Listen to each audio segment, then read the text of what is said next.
All right, Raider Nation, breaking news. Breaking news. Lou Getsy has been fired. The offensive coordinator for the Las Vegas Raiders has been fired by head coach Antonio Pierce.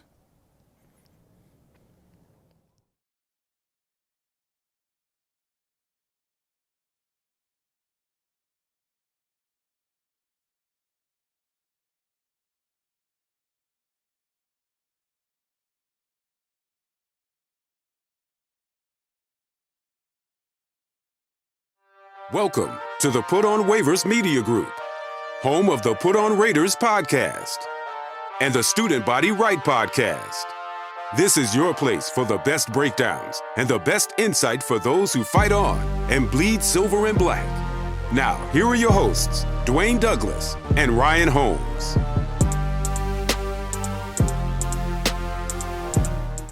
And welcome, everybody, to the glorious episode of the Put on Raiders podcast. I'm your host, Dwayne Douglas, along with Ryan Holmes, and we are podcasting on the beautiful shores of the Pacific Ocean, before down here in Southern California. PORSBR is my Twitter handle, and Ryan is RHOLM22. You can see all 22 stuff that he does during the week on Twitter. It could just he does it just for you to view and see, and then not to argue back and forth about about what's going on. The block button came out this week. Yeah, the block button came out. You know what I'm saying? Back it up. I mean, geez, I mean, if you get blocked by one of us, then you're really just messing things up, because I don't really block anybody. Raiders lose 41-24. I jokingly asked somebody who really wants Raiders to get a quarterback, and said, like, I think they have a chance in this game for some reason. A weird reason. I'm like, no. I was like, hey, how are the Raiders actually going to get the 24 points? Well, they got the 24 points, but they give up 41. Where do you start with this game? I mean, at the very beginning, I think this is the culmination. I think last year was really a year where I'm not trying to diss the defense from last year, but they did face a plethora of backup quarterbacks. And I think now these quarterbacks are healthy. This guy, I'm Joe Burrow. He's like, I think he's 15-5 now in November in his career. So this is where he kind of ratchets it up.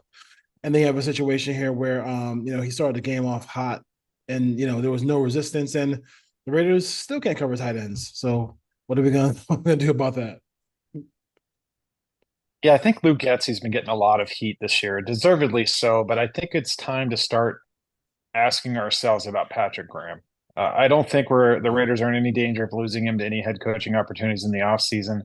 And outside of that 9-game stretch to end last season, like you said, they didn't face a ton of good quarterbacks other than Patrick Mahomes. And now I think there's enough information out there. If you go back to his years with the Giants, now you have 2.5 years with the Raiders outside of that 9-game stretch, where this has been a bottom 5, bottom 10 defense. There's a lot of injuries. The pass rush is depleted. I'll give them that. Like, obviously, losing Christian Wilkins is big. Losing Malcolm Kuntz is big. But they went up against an offense today that hasn't been good this year, that didn't have T. Higgins. They were on their third-string running back. They were playing Cody Ford, who's been a bad offensive guard at left tackle. And they had backups along the offensive line in several spots and a rookie right tackle, and the Raiders couldn't get any pressure. A lot of soft zone, a lot of let him throw it underneath, and just basically let Joe Burrow go down the field. And they couldn't. This is the second week in a row they couldn't get off the field on third down. So you have an offense that's struggling, and this defense hasn't been able to get off the field on third down against good quarterbacks the last couple of weeks. They got one turnover, but they had a chance to get a couple more. They just couldn't hold on to those tip passes that kind of just floated in the air. And this defense just hasn't really taken the step forward you hoped they would. A lot of missed tackles again today. So as bad as the offensive is played, the Raiders defense hasn't played very well this year either. And we need to start acknowledging that.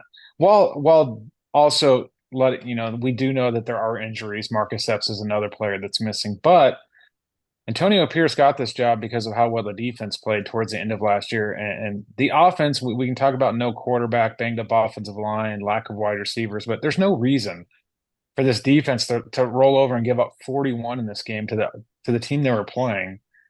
And let's be honest, it could have been worse than that. It could have been worse than 41. Yeah. It could have been worse than that too as well. I mean, you can't say, if you're an AP fan, hey, They can't stop the run either. That's something that yeah, happens yeah, every week. every week. You can't say that, hey, AP, so it's all bad. AP, you can't say AP is this and that because the defense played well last year and then kind of run from that now because the defense is not playing well this year.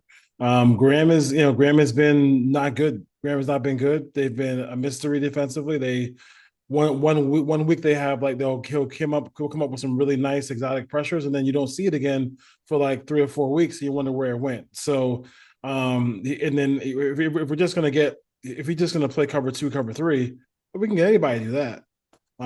It's not like it's not like it's some crazy mystery what he's doing. So I'm not thrilled. I'm not thrilled with what I'm seeing from Patrick Graham um this offense with Lou Getsy, and I think you can make a case that all these guys can go. All these guys can go. Like I mean, you can't like. But I mean, obviously, nothing during the season. I want everybody to stay in their path and finish the year. No, I don't want any rallying cry for interim head coach like the Raiders do in the past. But I mean, if their plan is like he's going to try to do something to help spark the team during the bye week, but I don't know what that could possibly be.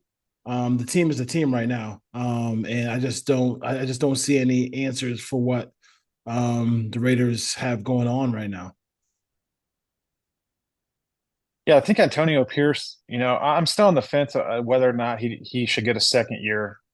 We know he doesn't have a quarterback, but at the same time, I think we're approaching the stage that for him to stay next year, he may need two new coordinators. This might be a situation Yeah. where if this defense keeps giving up 28 to 30 points a game, that Mark Davis may say you can keep your job, but you need a new offensive coordinator and a new defensive coordinator.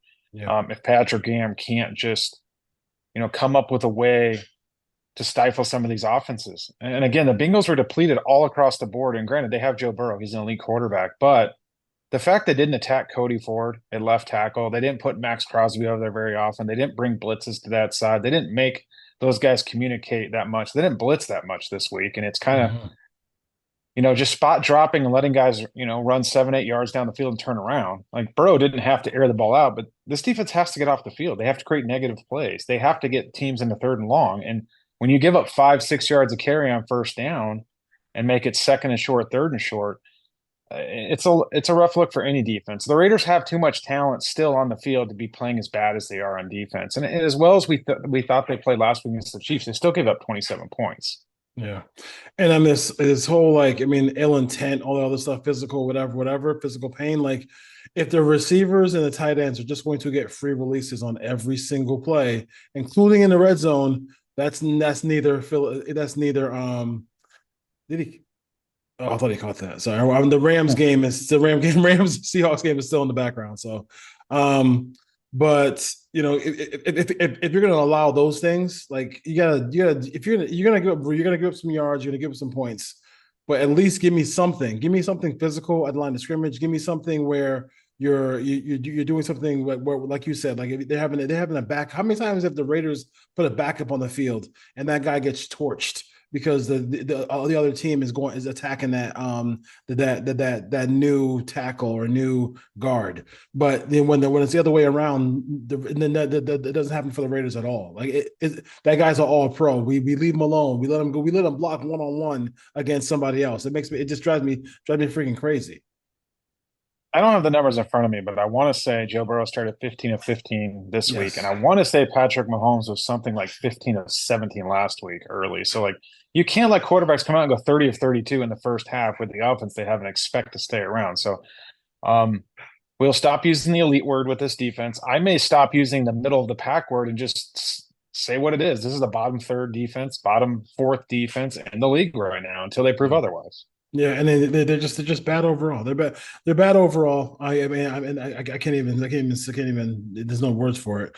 The quarterback Gardner Minshew.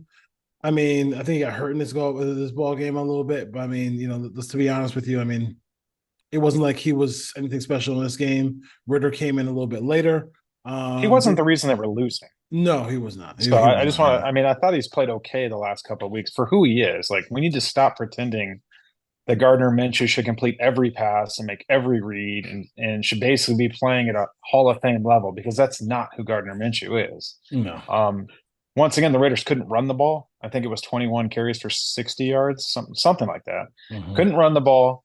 And then just decided at some point to just stop throwing the ball to Brock Bowers after the opening drive, similar to last week. And they didn't really get him involved again until the very end of the game. So that's where the fireable offense for Getsy's coming. Like, I mean, right now when you look at these pass catchers, if a pass goes out and it leaves the quarterback's hands and it's not going to Myers or Bowers, and I should put Bowers and Myers just in that order consistently, then what are we doing? What, I mean, I understand you're gonna check it down every once in a while, but like there's like I can't watch the middle of the game, Ryan, and ask myself where's 89? Like, is he on the field? Like you can't have those moments when you don't have any other great weapons on the team. Yeah, it happened in the second and third quarter. There were several plays where I saw him jogging in from the sidelines to go into the game. I'm like, why was he not in the game when you're throwing the ball in the play before that? So I don't know what their packages are. I don't know why he's not on the field every play because he's not doing a ton of blocking. Like there's some plays where he's blocking, but for the most part, he's split out wide. And we saw Ramel Keaton out there as well. He played a ton of snaps for a guy that hasn't played a snap all year. So just Yeah. the overall rotation of the offensive skill players, the fact that Mauga is now your goal line fullback is kind of interesting. The fact they went to Andres Pete over Thayer Munford when Colton Miller went down. The Yeah. fact they started Cody Whitehair when Dylan Parham was active and got into this game. Now, maybe they just wanted to try to get through this game and get Parham another week off through the bye. But if Dylan Parham can suit up and play him. I don't know why you're playing Cody Whitehair. So there's a number of things that happen in this game. They're just head scratching. And then we Yeah. won't even talk about Antonio Pierce calling a timeout on 3rd and 10 in the mid second quarter when you need that for a potential 2-minute drill. When you know the other team um, it deferred and they're going to get a 2-minute drill and get the opening kickoff, which by the way culminated in a 14-point swing.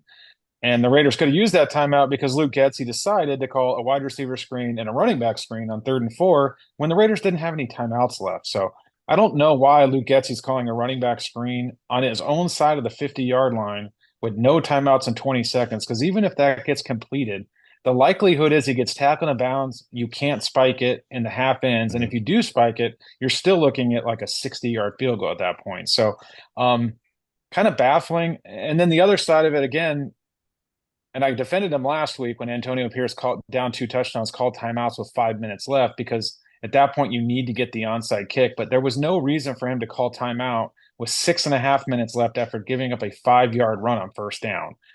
Because if they get a first down, you basically blew all 3 of your timeouts for no reason.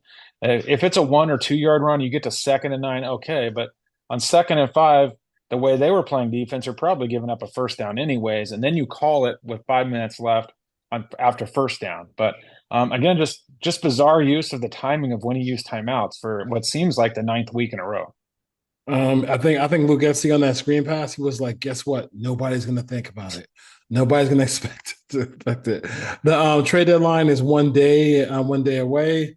And then you also have the Raiders are, if you go to tankathon.com, the Raiders are fifth because of strength of schedule. They are behind New England, Jacksonville, New Orleans, Carolina, and then the Raiders are right there. At the very least, the first 3 out of those, if it did end today, 3 out of those four of those teams may not be looking for a quarterback. Maybe New Orleans drafts a quarterback. It looks like Bryce Young has played better after the benching. So maybe they will subside with the quarterback, and we know Drake May is not going anywhere, and they just gave a shit ton of money to Trevor Lawrence. So we'll see. We'll see. That's what we got to look forward to. He mentioned the bye week. So the demeanor of the press conferences of getting a little more volatile. Get a little bit more volatile. He stormed off in the middle of a question. Didn't really answer it. What are your thoughts about that? Is it just the heat, just the pressure of this whole, the embarrassment of all these losses, the frustrations? What are your thoughts about how he's handling the down period here for the Raiders? Well, he's searching for answers, and that's clear because I think he's tired of answering the same questions week after week after week. But that's his job. He's got to stand up there and Yeah, answer those questions and say what he's going to do to make changes and make things better. I didn't see him walk off. I thought the person said, "Okay, that was enough questions," and then he walked off. It did get a little snappy because it felt like every time a beat reporter started to ask a question, kind of cut him off, and it was a quick, 3 or 4 word answer. yeah, Um, I think he's tired of hearing the questions about Luke Getzey, but until this offense does anything and shows any signs of life, he's going to continue to get those questions, especially because on the opening drives, they do show a little bit of life. They do mix it up. Like they threw the ball down the field, were able to move it this week. They did get the pass interference on 3rd and 10 on the opening drive that did help out, but we're really going to kind of learn a lot about Antonio Pierce as we move on through the rest of the season because it's only going to get worse at this point. I don't see this team flipping a switch and going on a 3 or 4 game win streak at this point, considering who they have on that schedule coming up.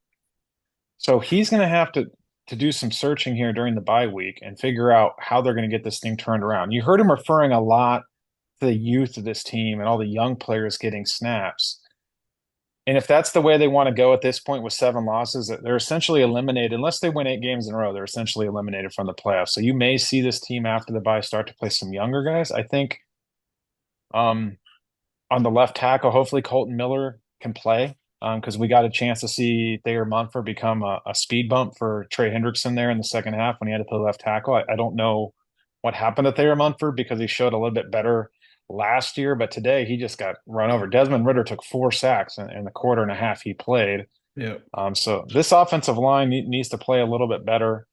Um, Everyone, the coaching staff needs to be better. The game plan needs to be better. The play calling needs to be better. The timeout usage needs to be better. And that's where you're hoping you weren't at because I know he's a first year coach, but he did have 9 games last year. So we're now looking at 18 games in the AP regime. We can't think of it as only 9. He's been the head man for 18 games and it's yeah. getting worse. Yeah, it is getting worse. And I think the thing too is like why, like what is it in? I think if you're looking at Forgetzi, like what is it in these opening drives that he can't parlay into something else in the game as far as on like success running this offense. It just seems like it's just like it's awful after that. Like I mean, it's like okay, the other team should just give the Raiders a touchdown and know that and on opening drives, just don't put defense on the field. Give them a touchdown, and then they won't score again to the late in the third quarter or the fourth quarter, and then you can have your way with them because I don't understand what is a part of that script that he can't build on for the rest of the game. Well, this week they came out throwing, which they probably need to do because they haven't had success running. And as soon as they scored that touchdown, you kind of saw them go back to the let's try to run on first down, run on second down. And then when you're on 3rd and long, you can't pass protect and you don't have any real weapons outside other than Brock Bowers or, Jacoby Myers had a nice game. I'll give that to him today, but he's not a Yeah, vertical threat. They tried to push the ball down the field on the opening play to Trey Tucker, but he's basically been invisible. Since Devontae Adams left, Trey Tucker's basically been invisible. Let's call a spade a spade. Like he's kind of showing that he's a third or fourth receiver and he can't be counted on a guy to be a starter. Um, and then they just want to pound their head and try to run the football when they can't. They need to run the football, but they just can't do it. And you're not really seeing a lot of that movement stuff that they have success on. On the opening drives, you kind of see them get those rollouts, get those bootlegs, get Minshew outside the pocket, and then that completely disappears once they get through those scripted plays. I was shocked that they didn't really run any of those type of plays with Desmond Ritter to get him outside of the pocket. And then in garbage time, he throws a touchdown, and when he evades pressure and rolls out to his right and is able to hit Brock Bowers. So if they do go with Desmond Ritter, which I expect they will do after the bye week, hopefully you see a lot more movement from the quarterback, some quarterback runs, some zone reads, some called quarterback, power plays where you can just have him run the football and then get him outside the pocket on some of these half rolls, these full rolls, these half field reads. Because right now they were basically just calling four slants at almost every play he was in there and having four guys run to the same spot of the field, which is another Luke Getsy special. Yeah. And that was all over the Chicago film too. So like so for those who were like, oh, it's the other, it's the quarterback, it's not him, and all the stuff like that. He's Like, called that every week all season. yeah, he's done the whole way. So yeah, that's just who Luke is as far as that goes. It's just you're struggling to find anything to really kind of AJ Cole had a hang on great to. game. That's cool. We have a He, punter. he And we talk better about he well the one thing the Raiders have always had is a good punter and kicker combination. So I can't, Gruden probably sits home and on his YouTube channel saying, "Oh, it was me who got DC here. Yeah, me who got because he was struggling in Minnesota. He ended up coming to the Raiders and becoming a really good a really good kicker for the Raiders. So yeah, there just I mean everything is pretty much a mess. I think last I year do was think the corners played well, and I thought Merrick had a pretty good game, which is yes. surprising to give up 41 when three of the Well, four guys in the back end. he had 14 tackles today, I believe. So I think he had how many tackles did he have? Yeah, he had 14 He's been very tackles. physical since they've moved him down in the box since the Yeah, injury to Marcus Epps. yeah. I I mean, will. and then Hobbs got hurt. A bunch of guys got hurt with ankle injuries. But I would say, talking about the draft pick and where this thing's going. Unfortunately, and it's stuff that we talked about last offseason, I don't think a lot of these quarterbacks are really separating themselves. And actually, some of them got off to hot starts, but I think you're kind of seeing the warts on all of them now. they're fading a little bit. That it seems like it's a two-horse race at this point because I would have a hard time taking yours or even as much as I like Carson Beck, he's just not playing well. To take one of those guys in the top 5 or 6, or Jalen Milroe at this point, so you're basically hoping to get one of the top 2 or 3 spots to give yourself a real shot to take Ward or Sanders, and I would argue you're overdrafting both of those guys at that point. But this team needs a quarterback, and they kind of have to because this is what happens when you don't. If they don't take a shot, let's say they go get, you know, Will Travis Hunter. Johnson, Travis or Hunter. he's not going to be there. He's going to go in the top 2 picks probably. But let's say they go get Will Johnson at Michigan and you roll back another season with this kind of quarterback play. It doesn't matter. So at some point they just have to take a shot. And Cam Ward's fun. We do have questions on Cam Ward decision making. Sometimes he just makes some baffling throws, and then he'll make some really nice throws. But Yeah. we'll see who the offensive coordinator is. We'll keep looking at the college quarterbacks on a weekly basis. I've already had a little piece done on Cam Ward. We'll look at Shedeur Sanders here when he gets a couple more games under his belt. But Yeah. this team has to do something, whether that's Bryce Young. I'm not advocating saying Bryce Young's the answer, whether that's going into the offseason, there's not a lot of options on the free agent market. So they either need to trade for one of these young guys, which I'm against, honestly, because if I'm taking a rookie quarterback, I want 5 years on that rookie deal. Like trading for Bryce Young and getting 2 years on that rookie deal before you having to pick up the option is probably not ideal. Yeah. Considering he hasn't shown they can be the guy. Same thing with Anthony Richardson. So if they're going to go young at quarterback, just figure out Just how to draft, get one of these rookies. just draft the guy because because if you're getting somebody else's foolishness as far as I think you the Rams know just won. Yeah, just the Rams won. overtime or Uh, it's 26-20, so they scored a touchdown. I believe it was overtime. yeah, time, yeah. So they're back in the race for that. That whole division is right there for the taking. Arizona won today too as well. So I think Arizona's 5-4 now. So Arizona won a couple of games. So look, Kyler I Murray. think I think the But bye comes at a good time for the Raiders, given all the injuries. I think the bye comes at a good time for us too. I don't have to watch the all 22. So we'll it's a see. break. It's getting painful. We're It's a down to break. the It's a point break. where like it's highlight a guy here or there that flashes. We're at that point of the Yeah. season, like dissecting Mm. plays and coverages. Like no one cares when you give up 41 points if you had one nice defensive snap coverage here. Yes. So it's Exactly. now it's about how is Jackson Powers Johnson at center looking? How are some of these young wide receivers looking? So How is Tyree Wilson looking? Like that's what really speak, matters at this point. speaking of JPJ, if with the money, obviously with the money they paid, they gave him a little bit of money, Andre James. If Andre James is healthy, does Jackson Powers can they stay there at center, or are they're going to move him back to guard? It'll be interesting because they're coming off a bye week. I would assume that James goes back into center. Not that I would do that, but we don't know the health status of Parham and Whitehair went down. Yeah, so So unless they want to go I would feel they're probably more comfortable going with the lineup they had, which would be Miller, JPJ, James, Meredith, or Parham, whoever if Parham's healthy, and then Glaze going forward. yeah, it's I brutal. I do see a lot of people talking about the cap space. The Raiders are going to be able to go out and spend all this money in free agency. I would slow down there because the Raiders had a ton of cap space last year and did not spend money in free agency. So um, they may take it another year with a rookie quarterback, and then maybe they get some guys post June that get released. But I would not expect this team to go into free agency and just start spending crazy amounts of money. Yeah, I'm looking at the Raider timeline here to see if anything. People are throwing up pictures of Joe Bugle and Archell now because the Raiders have been so bad.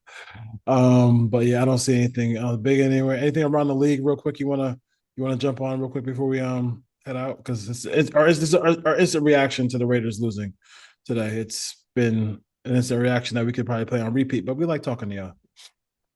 I think the AFC is kind of settling in what people thought it would be. You're looking at the Chiefs, the Bills, and the Ravens, and the Steelers are kind of hanging around there too. Mhm. And that's kind of what it's going to be. It's going to come down to probably one of those four teams. And you kind of see the AFC East kind of falling aside, the Jets, obviously the Patriots and the Dolphins. So the Bills should be pretty healthy going into the playoffs. The Chiefs should be pretty healthy. Those teams are going to be able to rest guys towards the end of the season, while the AFC North teams battle it out. And then that's probably going to come down to the last week or two between the Steelers and the Ravens. As long as Lamar Jackson stays healthy and the Steelers can keep TJ Watt and some of those defenders healthy. Somebody had a thought for Ben Johnson where he might go next year. I'd Have love you- Ben Johnson, but last Yeah, year he wanted $15 million and said yeah, no to the Commanders. So, I like, why do know. people think that he's going to say Oh, yes to the Raiders? he's not coming here. But let's just say would the Cowboys be I think the Cowboys would be a spot. If he wants to work with Dak Prescott, that could be a Yeah, spot. that could be a I don't spot. see Mark Davis spending $15 million on a head coach next year. I just don't see it. What would be the limit? You think? I mean, like 10 a year would be the limit. Is he going cheaper than that? Because if he's going cheaper than that, I mean, then what are we doing? What are we doing?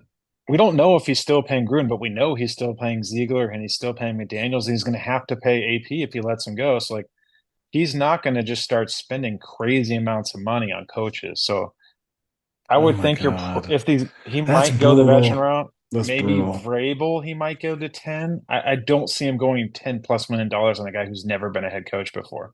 Yes, I agree with that. I think with the people who are in this circle now, with it sounds like it just feels like Vrabel is going to be like the coach.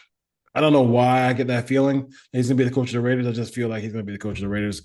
He insulated himself with a bunch of Patriots. I feel like when it comes down to the quarterback, which he mentioned that Brady's going to help find the quarterback, and then you have Seymour and you have him. I just feel like that's just something where it might happen. So we'll see about that. I still think there's probably a 40% chance that AP gets a year too, depending on how this goes. And I don't think this is going to go well. I still think there's a chance he returns. I mean, listen. He may need two new coordinators, which we talked about on this Yeah, episode, but I still think there's and a that's chance he returns. yeah, and that's the thing where he gets two new coordinators, and it's like to me, it's just like, what are we like? I mean, if you bring him back, it's like, are you gonna like how does that work? Like, you know what I'm saying? Because I mean, everybody in the building will know how many years he has left on that contract. I think they. It, I mean, like, is it a 2 year? Is it 2 years? Is it 3 years? Like, we I've don't heard know. two. There have been rumblings there's a team option for a third. So there is a chance there's a third year. However, the team would have to pick that up. So essentially, he would be on a 1 year prove it deal next year if he came back. And the thing about it is like is we don't know what's going on in the quote unquote 19 headsets that got on the field. Um, What like was what, Marvin Lewis doing today? He was, hey, like, look, the wind in the dude, stadium goes that way. Thanks. dude. That drawing, I love it. I thought that drawing was like that drawing was amazing. But what are you doing with that with this with the roster as far as I don't know. It's a tough spot for from the being. If you bring him in, if what's up, my point is like if you keep him and you get two new coordinators, okay, fine. But like, do you trust him to raise a puppy? Like, you know what I'm saying? Like to raise a young quarterback. Like, you know what I mean? Like, I don't know if I trust him to do that. And we don't know. I mean, like when Getsy's what is Getsy? Depends on who the OC is, Yeah, because that's to who's raising the quarterback, yeah. I not mean, necessarily AP. not necessarily to AP, but like I don't know, like when the offense is going a certain way with passing, does he whisper in the headphones, say, "Hey, like you know, let's ground and pound"? Like I mean, we don't, you know what I'm saying? Like I kind of, who knows if that's happening? I don't know, or it could just be Getsy is just inept, as we all think maybe he might be. I don't know. I think the other question is if assuming that this offensive line essentially comes back next week and or next year. Let's just assume, and it's a pretty safe assumption to say that next year your tackles are going to be Miller and Glaze, and Okay. Parham is going to play one of the two guard spots, and either James or JPJ is at center. They're probably only going to add maybe one starter. So essentially, four of your five offensive linemen extra are already on this roster. Are you comfortable with those four at a rookie quarterback when you know they can't get any push in the run game? So what they do with the offensive line in the offseason, I think, is going to be pretty intriguing.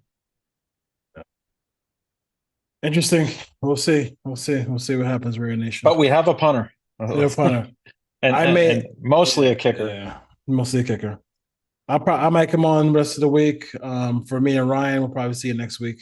To preview the game against the Dolphins. Dolphins. At Miami again.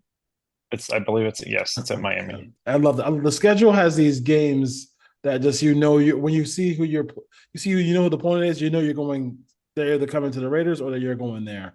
It's better than in September when they put them in black and it's 100% humidity outside. Yeah, yeah. It gets a little warm. It gets a little warm out there Who's in South after that? Beach. I believe I could be wrong. I want to say the Broncos and Chiefs again are the two games after that. Yeah, I would. I tell you one thing though. I would definitely, if I'm on that team, the first thing I'm going to do when we get to Miami, and I'm going to go right to where the Heat play, and then taking a picture with that statue. You have to. You have to. It's so bad. You have to. All right. Take care, Oh, man. all right, take care. Rare Nation. Peace.